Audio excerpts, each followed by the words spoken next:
Bonjour Monsieur Bormann, c'est un plaisir de vous recevoir une fois de plus ici au Centre Zara. Ça fait à peu près une année qu'on ne s'est pas vu. Comment allez-vous depuis cette année-là? Bien, avec l'air du ciel, pour l'essentiel ça va bien.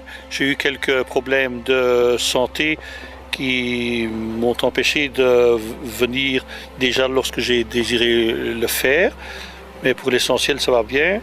Et je me réjouis d'être parmi vous aujourd'hui. Alors, dans cette année, on a eu plusieurs événements, et celui qui a le plus marqué, je pense, c'est les événements pour Gaza, avec la flottille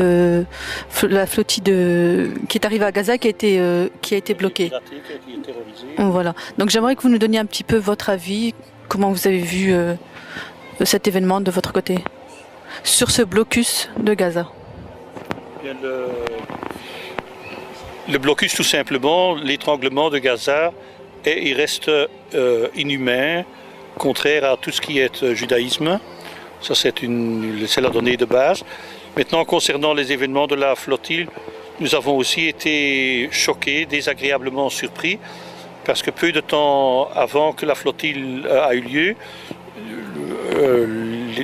nous avons eu l'occasion pendant l'été de rencontrer une des organisatrices, Madame Berlin, à Bruxelles, et nous avons eu beaucoup d'espoir dans la flottille et qu'elle obtiendrait un résultat. Et quand on a vu donc la terreur avec laquelle la flottille a été abordée, cela n'a pas étonné, mais cela a quand même choqué sur le moment même. Et nous avons pensé, oui, au fait cela devrait donner un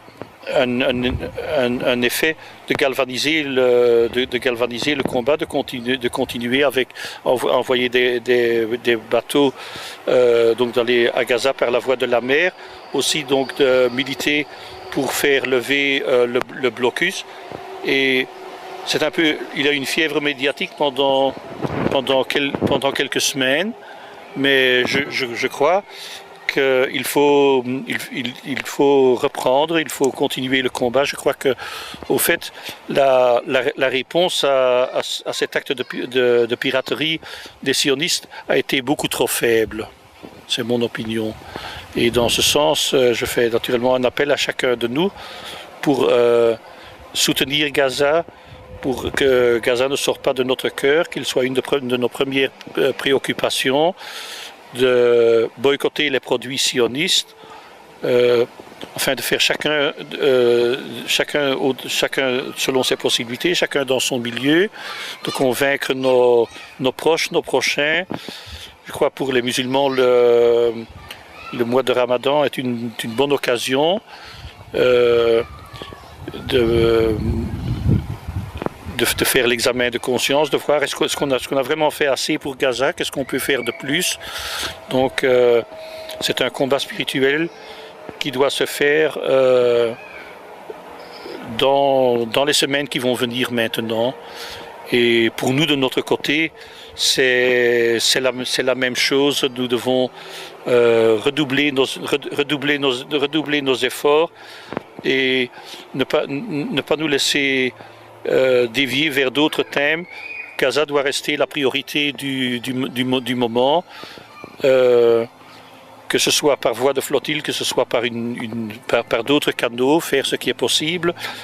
Donc pour alléger le sort des Gazaouis, des gens sur place.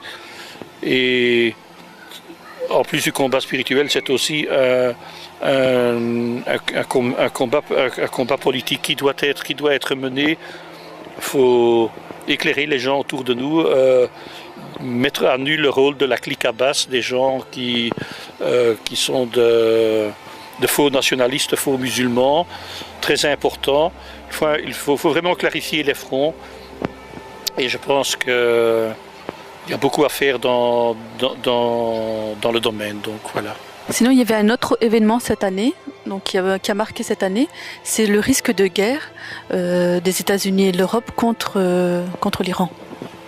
Bon, pour ce risque de guerre, il va de soi que toute ma sympathie va vers la République islamique d'Iran. C'est plus une guerre psychologique et une guerre médiatique qu'une autre, et on espère qu'on en reste là. Je pense qu'en réalité, on peut croire les déclarations compétentes iraniennes que l'agresseur réfléchira 2 fois et 3 fois avant d'oser attaquer l'Iran.